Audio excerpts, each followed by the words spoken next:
Hello guys, in this video I'm going to show you how to filter articles in the About You outlet app. But before that, don't forget to subscribe and leave a comment down below, because at 10,000 subscribers I'm going to show you my whole YouTube revenue statistics and growth strategy. So without further ado, let's just jump right into it. First you have to open up the About You outlet app, and here it usually opens up in the shopping menu where we have our articles where we can browse.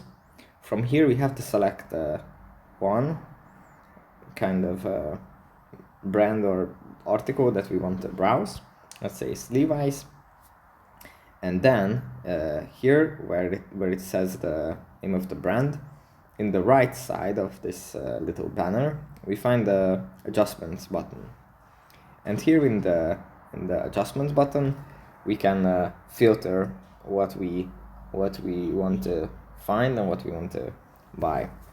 We can set what the app is going to show, for example, produce the product or the model, or we can set based on price.